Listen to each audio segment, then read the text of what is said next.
Okay, guys, I'm not going to keep beating a dead horse with this, but I just wanted to, follow up on the previous Black Beacon videos that I've made, talking about, obviously, all of the issues, which, if you don't know, go back to the previous videos and check them out. But I asked a question in one of the videos, because I was curious of what CN thought about the whole situation regarding the compensation and the duality of the compensation of what CN are getting and what International are getting as well. And I've also been on Bilibili and looking at just some of the reviews of what people are thinking about the game.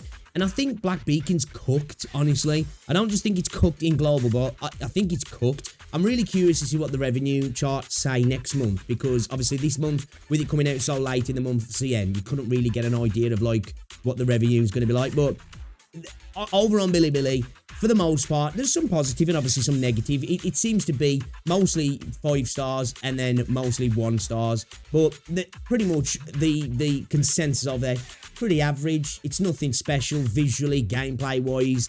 The banner system's decent. But other than that, it's nothing to write home about, basically. Which I think is kind of a lot of people's viewpoint on this game. Now, don't get me wrong, I think at its core component, there's some good gameplay there with a generous gacha system. But overall, it's nothing special, right? It's nothing special. But I was on Reddit again today, spending too much time on Reddit, but I did see this post because this kind of answers the question a little bit for the question that I asked in regarding to what did they think, because I was like, of course there's going to be some people who just don't care. There's going to be people who probably think it's kind of funny that CN are getting preferential treatment, because there's always people like that, right? And then I would imagine there was probably some people who think that it's not exactly a great look for the game. So let's go through some of these here, because I thought it was I just think it's kind of interesting to see, because if the game is coming across as pretty average in CN, and they also can see the problem with the difference in how the communities are being treated, I really don't see how Black Beacon come out of this looking good unless they make some seriously drastic changes, right? Because we've been talking about the Infinity Nikki stuff recently. They've been messing up, right? And there's no denying they've been messing up. They've got a player base already. They've got a fandom, right? And when you've got a fandom, it's a little bit harder to burn the fandom than it is to burn new players coming into the game. You haven't even developed fans yet, and you're kind of causing problems. So they're just setting themselves up for failure. Because fans will take a little bit more than people who haven't yet become fans of something. So let's have a little look at some of these posts here, because I think it's just kind of interesting for me personally. I think this whole situation just didn't need to happen. None of this needed to happen. And it just feels like they've just created such a rod for their own back. And I feel like they're going to be spending a long time getting out of this now. And I just think the long-term look for this game, the long-term outlook just doesn't look that great personally. Let's get into some of these anyway. So we can see these are coming over from Bilibili as well. The international server wants compensation. The Chinese server also wants compensation. The international server wants compensation for bugs. The Chinese server wants compensation for not opening the servers at the same time, which seems to be a bit of a trend over in China. They were a little bit frustrated. The game came out a little bit later than global, which is totally fair. It does suck when a game releases in a particular region and you can't get access to it. It's a shame. But we looked at the apology. The main thrust of the apology from the devs was the issues with the game, just like global as well, wasn't it? So they gave different compensation for the same problem. They didn't really say much about the actual release date on the dev side of things, but I think that's what the players were more frustrated about. Obviously, they are frustrated about the way the game's running. If you look through these, there's a lot of people complaining about black screens, the bugs, death bugs, just not running well. So it's a bit of everything, really. This game has many problems to begin with, and they can't open the servers at the same time. It's simply creating difficulties without difficulties. Exactly. They had no problems, and they were like, you know what? Let's just create some problems. Absolutely wild. If they open the servers at the same time, there won't be unnecessary problems at all. And I agree with this. I don't understand why. I'd be interested to see. The only reason that I've seen people saying is that they used global to test the game, basically, to get it in a more functional point for CN, which I don't know if that's true. Obviously, I can't say, but it's the only thing I can think of. Because you would think, really, with a game like this, if it was going to release anywhere first, it would have been CN or just everywhere at the same time. It's kind of interesting. So that's all I can think of, unless it was a licensing issue or just they were having issues on the CN side of thing that they couldn't get the game out on the date. I don't know. Then we've got another comment here. The first time the international server was shut down for maintenance, not even the diamonds were restored. It is definitely a lower level server. Now, again, you've got some people, I've seen it myself, trying to say that they can understand where the devs are coming from with some of this stuff, and that it's not really an issue. I think you need to give your head a wobble if you believe that, because you know, CN see this as well, right? And it's not necessarily affecting them. You've got to see how things are being done differently. For whatever reason they're being done, and the justification, you can say, well, that happened because the game came out late and it was a catch-up, and the bugs might be different, and they're doing this for particular... It's just, it doesn't look good, does it? There's no denying it, that it looks absolutely terrible, and it's just not a good look for the game. Then we've just got this one. Keep going. Okay. Then we can follow on to this comment here. The bugs in the international server are much more serious than those in the national server. I can't attest to that. You can't use Google Play for several days. This is true. I still can't update the game now, right? Now, I could probably uninstall Google Play and reinstall it, but I just can't be arsed. Honestly, I just can't be arsed. I didn't have any issues with launching the game initially, but since the update, since Charles' compensation or whatever the hell that was, the game just won't update for me, and it's been 3 days, I think, now. I haven't tried again today because I'm done with the game anyway. But, yeah, I haven't been able to update the game at all. And I believe in CN as well, they've been encouraged to use emulators, I think, such as BlueStacks and others, to play the game, which we were kind of blocked from doing that as well. So, yeah, we were forced to use Google Play. Normally, foreign servers use Google accounts. There are also various level death bugs. The servers is also worse than the national server. The international server only gives more stamina medicine than the national server. It's pure minesweeper. Again, it's just like this... It really is like there's two versions of the same game for two different regions for a game that released 2 weeks apart.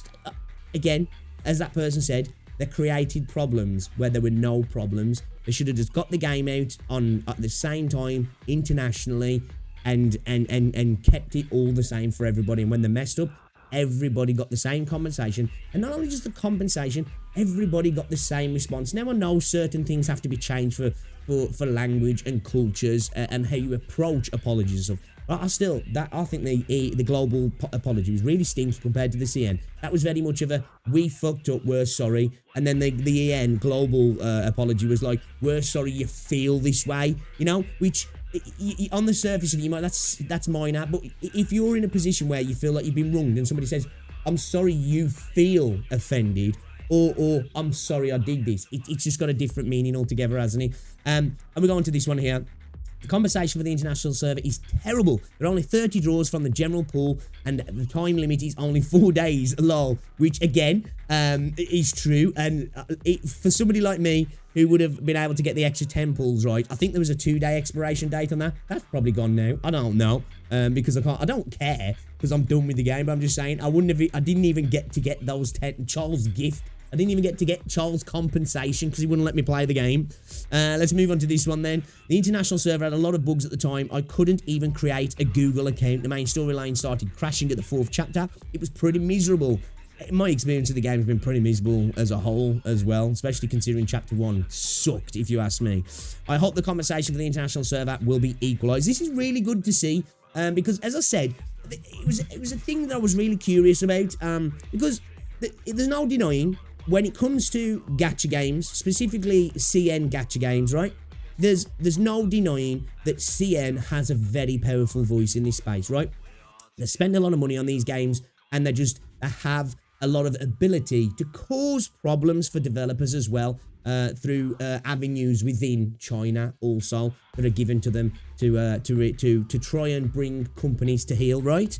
And I was really curious to see, do they care? And it's nice to see. Again, obviously, this doesn't mean everybody, because we can't paint any community with a broad brush, right? Doesn't matter where you're from, what kind of game you are, what country you're from. There's going to be a difference in opinions throughout the whole spectrum, right? People who are, don't care, people who really care about something, to the people who think it's funny or think it's bad, so it doesn't reflect the entire community. But it's just nice to actually see as well. But as I said, even with the reviews for this game, even on the reviews that are pretty decent, actually star-wise, They're just, you know, most people are like, yeah, it's alright, it's, you know, it's nothing special, perfect one here, it's just average, nothing special, I don't want to grind for materials again after playing for 4 days, you know. The first time was guaranteed, the second time was wrong, no matter how much money you spend, you can't stand it. The playability is not high, the card draw is basically guaranteed, the character's equipment is 1+N, the fluency is worrying, the optimization is not good, the download of B Station is, again here, somebody just being quite critical of the game. For the most part, this is the majority of what I've seen of the reviews. Again, there's some people who are positive, because there's always going to be, but even on those more positive